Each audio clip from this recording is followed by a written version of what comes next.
has embarked on a six-nation tour. The team is visiting the United Kingdom, France, Germany, the European Union, Italy and Denmark. The mission is to strengthen global support for India's zero-tolerance approach to terrorism and to build strategic understanding with key global partners.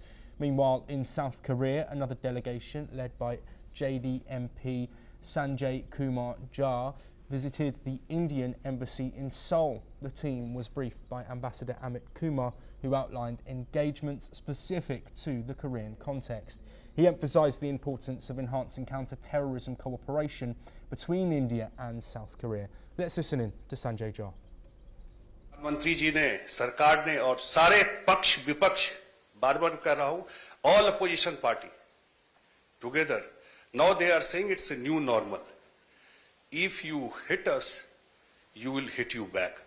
ये करके अभी दिखाया वहां पर।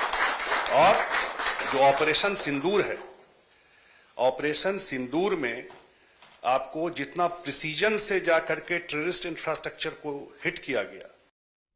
Meanwhile, over in the United States, Congress MP Shashi Tharoor and his team landed in New York. They paid respects at the 9/11 memorial, honouring the victims of terrorism. At the Indian Consulate, Tharoor addressed attendees condemning Pakistan's involvement in the Pahalgam attack. He also elaborated on the objectives of Operation Sindoor. Tharoor emphasised the need to engage with a wide range of political and public opinions in the US on issues related to global terrorism. Let's have a listen in to Shashi Tharoor. As I say, only to send a message about terror. We are not interested, and we still remain absolutely clear that we are not interested in warfare with Pakistan. We would much rather be left alone to grow our economy and pull our people into the world that they're getting ready for in the 21st century. That the Pakistanis have. Sadly, we may be a status quo power, they are not. They are a revisionist power, they covet territory that India controls, and they want to have it at any price. And if they can't get it through conventional means, they're willing to get it through terrorism. Meanwhile, in Qatar, SCP MP Supriya Sule led a delegation that held talks with Deputy Speaker of the Shura Council, Hamda bint Hassan al-Salati. The group also paid floral tributes to Mahatma Gandhi at the Indian Embassy in Doha.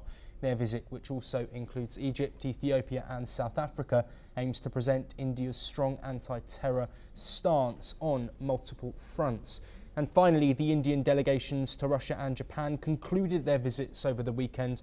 They held constructive discussions with senior diplomatic officials, reinforcing India's message of united global action against terrorism.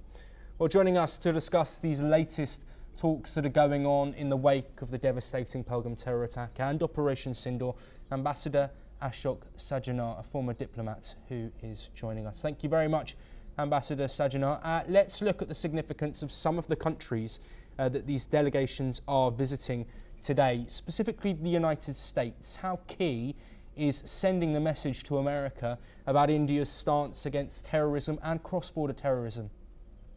Yeah, thank you very much, Joshua, for having me on the show.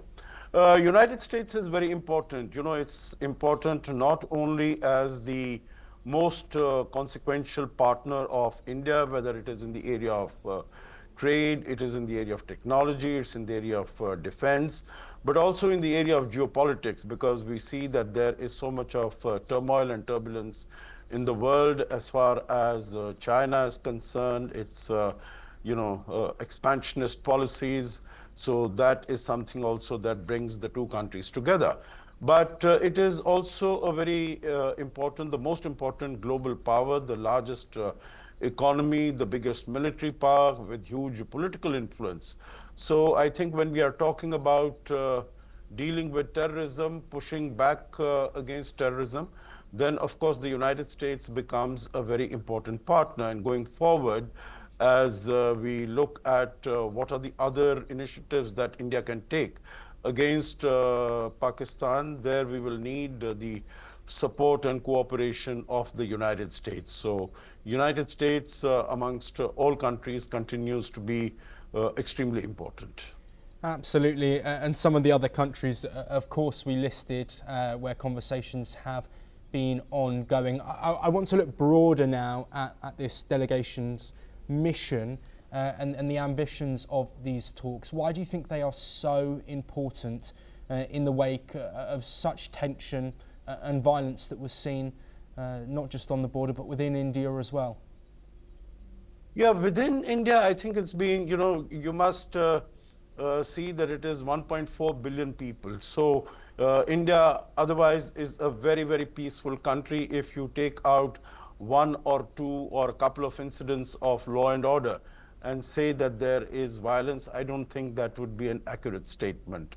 But the purpose, if that is what you want to ask me, the purpose of sending out these delegations is basically to sensitize the global community, sensitize at every level of the society, whether it is political leaders or it is common citizens or it is business or think tanks or academia, about India's position of zero tolerance to terror.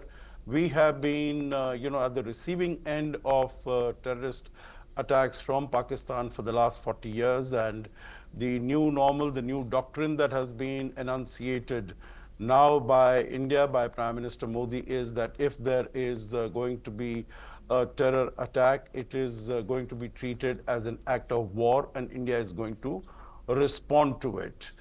Secondly, India is not going to succumb to the blackmail of nuclear having nuclear capacity by Pakistan, which it has been using right since the late 90s and early 2000. But we have, broken that nuclear blackmail, nuclear bluff by our, retribution as far as Operation Sindoor is concerned on the 7th. India is not keen to have a war with Pakistan, but if there is action taken, then we are not going to sit back, we will strike back. And because India is basically wants to focus on its economic growth, on its economic development. India has become the fourth largest economy in the world. It is the fastest growing major economy in the world. It is a $4 trillion economy. We hope that it gets to $10 trillion in the early 2030s. And that is what we are focused on. Our Prime Minister has said that we want to make a developed country by 2047. So we don't want conflict, we want peace. And that is what our Prime Minister has always been saying. But Yes. We also cannot allow our people being butchered so mercilessly as we saw in Pahalgam.